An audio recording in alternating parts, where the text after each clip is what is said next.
And with it, the deep sense of space in the inner ears, inner corners of the eyes, and the sides of the throat, this remains or gets better even.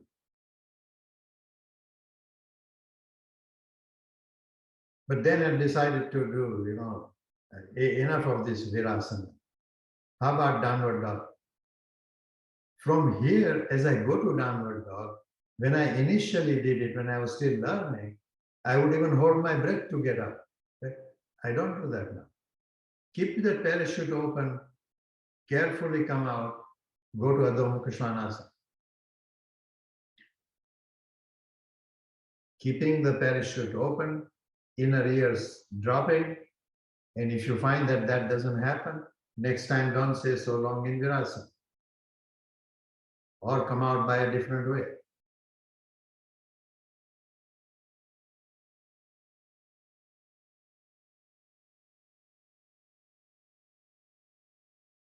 Then I hear many instructions. One very common instruction in this pose is rotate the top femurs in without rotating the knees in. If the knees rotate, they should only receive the action, not create. Don't collapse your inner ankle. Keep the foot very wide. Imagine 5 toes in your heel. Widen that also. At each step, I would check this subtle aspect. What happened? Is my parachute still lifted? Is that space in the inner ear at least remaining as it was? Or better still, is improving?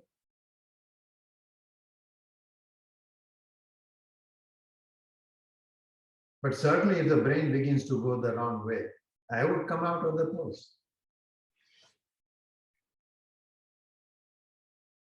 I think I gave you the secret of, in a class also, even in Mr. Anga's class, I could come out of the pose.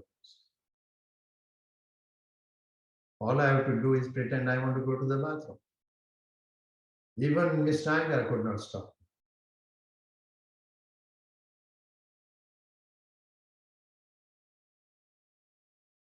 Don't take very deep breaths in this kind of work, but little conscious breathing.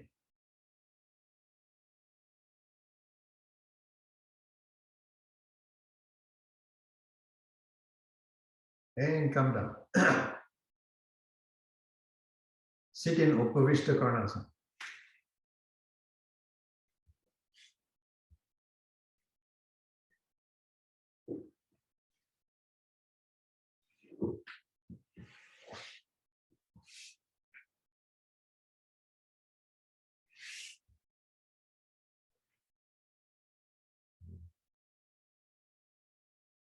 And for some reason, as of yesterday, my body is complaining. If I try to take the legs further apart than what I'm now doing, I'm not pretending. It actually is hurting. If that hurt is such that my parachute drops, I bring the legs even closer. Keeping the parachute open, keeping the space in the inner ears, I begin to carefully take the legs a little wider. As soon as that sense of hurt begins, I stop there, make sure the parachute is lifted, and then I attempt to take that hurt, part that is hurting, suck it close to the bone, attempting to make it a more bone action.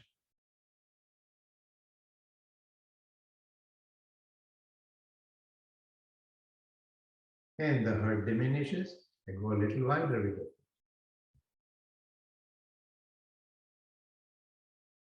And yeah, now that inner part doesn't hurt. And I can go a little further out. If it hurts, I'll blame Andrea.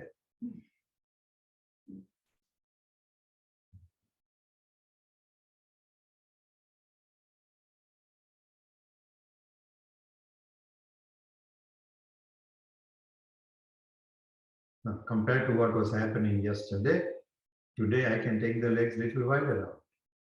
Yay! It's not as good as I want it, but I approach it gradually. Maybe it'll take me a week to get out of this. Or as I keep trying more and more and more, someday I will die. But I will die fighting correctly. not by giving up. Wow, that makes my legs feel a little better.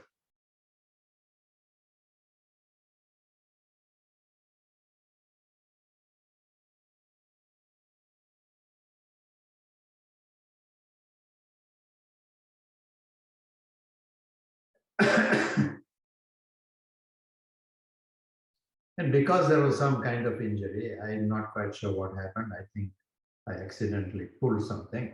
I don't remember how. So I said, all right, this part needs work. My class will help me as you are doing the pose. I will also do the pose. So what I'd like you to do is come up, Dandasana, then take two belts.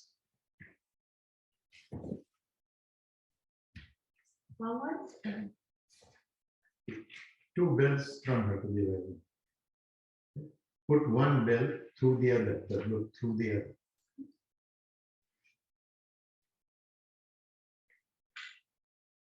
There's one look, there's another one that looks like right now there, but that's okay.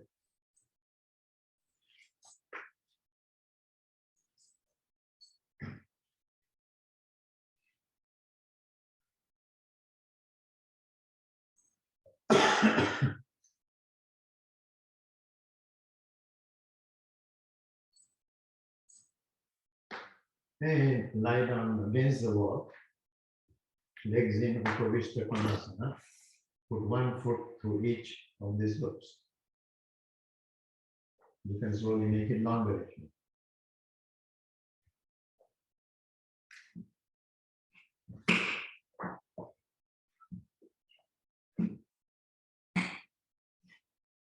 Lying very close to the wall, taking a pillow for your head if you want one.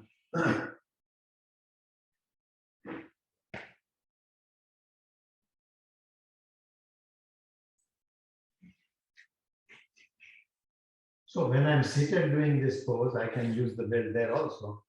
But I found that the tendency of the mind is to take the feet apart. Okay? By using a belt, I'm saying don't take the feet apart. Take the top of the femur apart. So the sense of releasing further into the pose is all around the head of the femur here. And if there are nice friends near you, they can put a little weight on the thigh, that would also help. But even imagine a weight here on the inner thigh. Learn to receive that weight.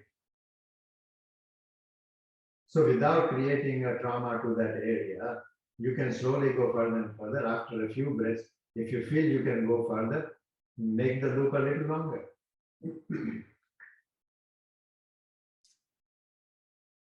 Lie down, everybody. Legs to the wall.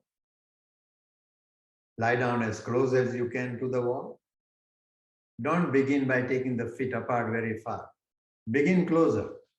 I will give you time. Slowly, little by little, widen the legs. But at each point, what is it I want you to check? I want you to check that your eyes, ears, tongue, throat are all passive. There is a deep sense of space in the inner ears.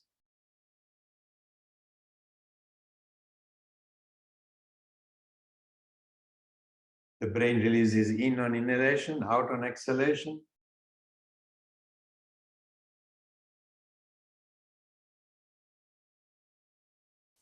And from that sense of space deep in the inner ear, the pectoral area is lifting.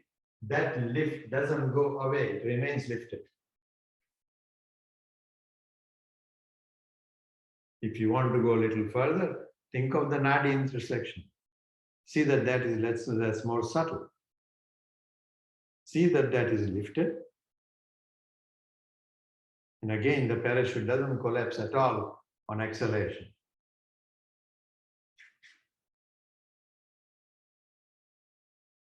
Keeping the feet supported so they don't go away from each other.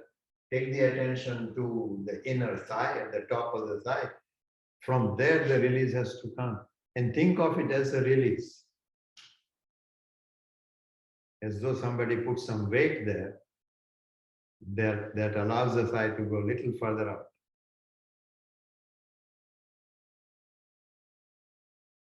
And if that is sensed, come out or bend the knees and make the belt a little wider.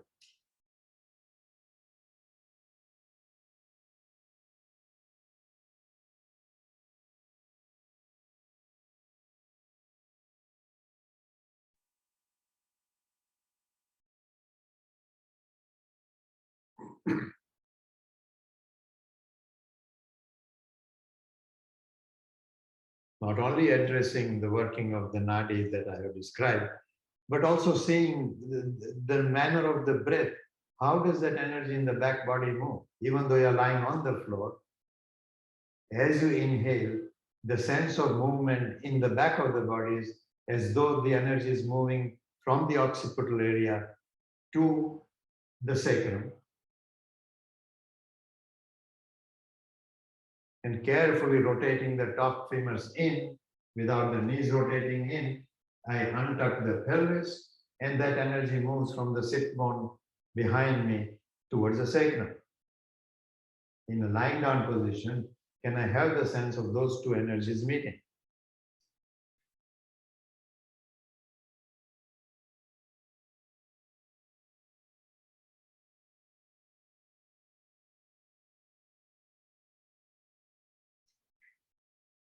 Then I say, aha, I know something more that is relevant, which is if the right hip bone circularly moves towards the left, left moves towards the right, there is a wide sense of space at the back of the sacrum. I want to establish that again here, without the parachute dropping, without the space in the inner ear decreasing.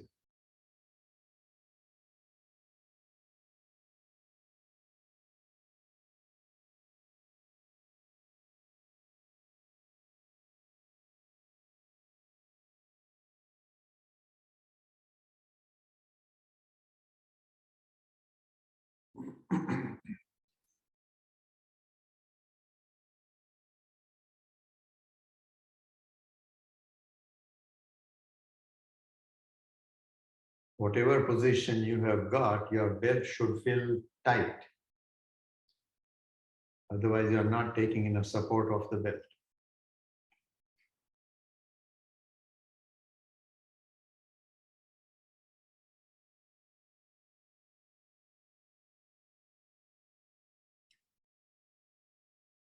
And after a few breaths, if there comes a sense that, yes, I feel the sense of sacrum widening, find that widening of the sacrum in the front of the sacrum.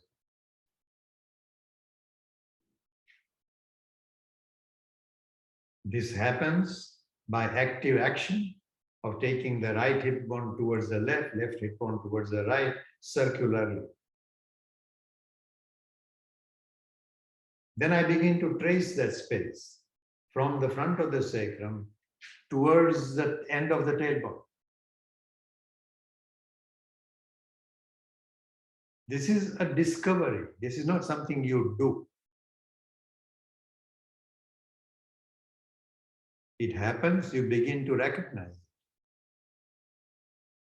If I find there is more space on the left side of the tailbone, less space on the right side, that means my right hip bone is not rotating enough towards the left. Or the right leg is not rotating in.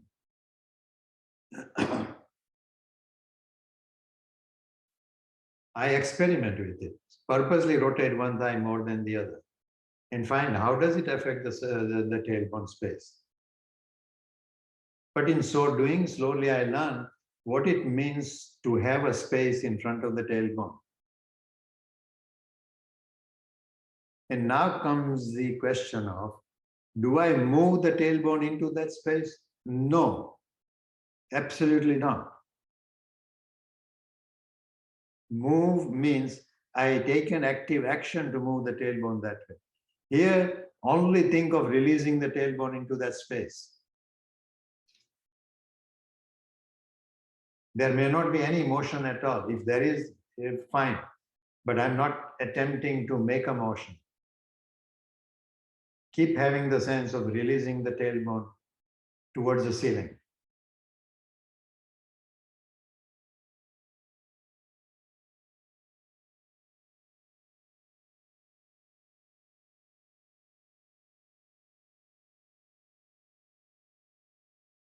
And as I do that, I want to quickly check what happened to my brain diaphragm. What happened to the parachute? What happened to that sense of the skin moving, the energy moving down in my back to sacrum, and from the sit bone moving up to meet in the sacrum? How very in a refined way can I see that those two energies connect?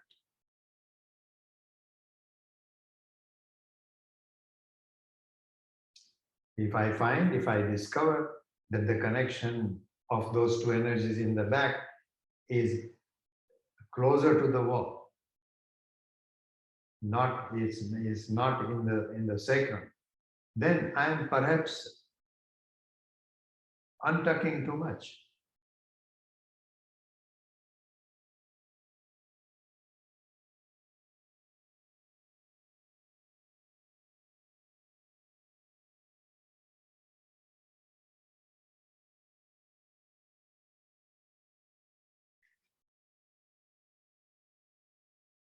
And I expect at least some people to react and say, no, no, no, no, no. If I untuck too much, that energy rises away from the sit bone. So what I just said is not correct. If the meeting point of the two energies is above the sacrum, towards the head, then I'm untucking too much. If the meeting point is below the sacrum, I'm tucking too much. Related to rotation of the legs also. Or it may be completely effect of something that I'm doing with my upper chest, particularly with that parachute.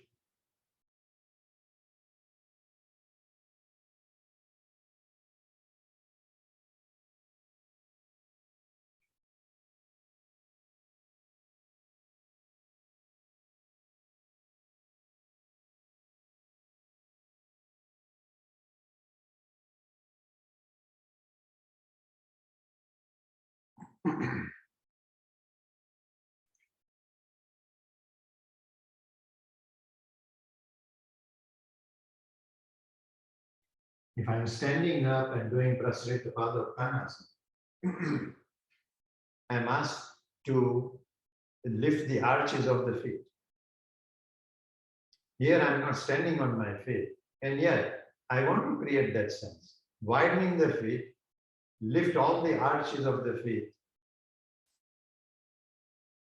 so that the heel digs away, the ball of the foot digs away, but the crown of the arches is lifted away from the bottom of the foot.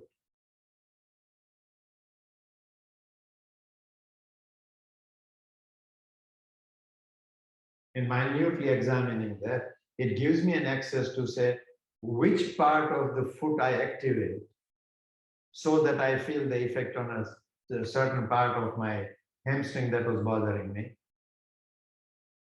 So I isolate that work a little differently with that.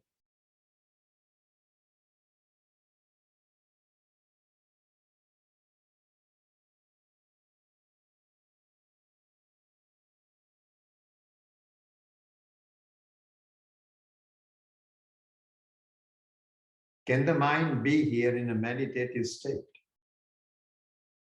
Which means there is a deep sense of space in the inner ears, in the inner corners of the eyes, in the sides of the throat, and the brain as though drops into the space of the inner ears, and the brain becomes smaller and smaller and smaller. Difficult to do in a class. But in your own private practice, the brain disappears, the whole world disappears.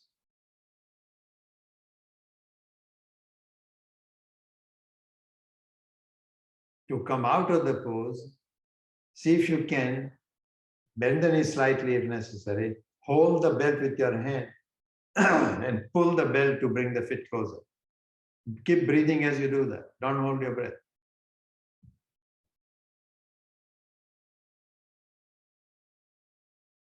Then once the legs come together, wait there, take a few more breaths.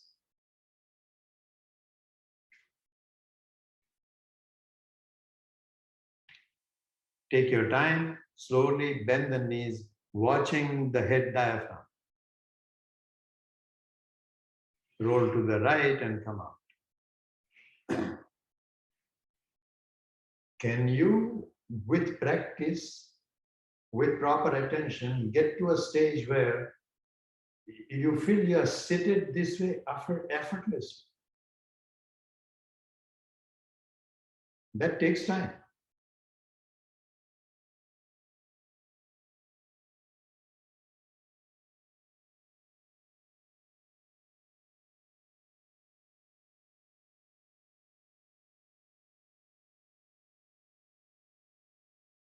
In the beginning, at the very early stage, you need a heavy weight on your thighs. So the femur there gets grounded. Or put a little 1-inch diameter stick or even half-inch under your sit bones. Push onto that stick.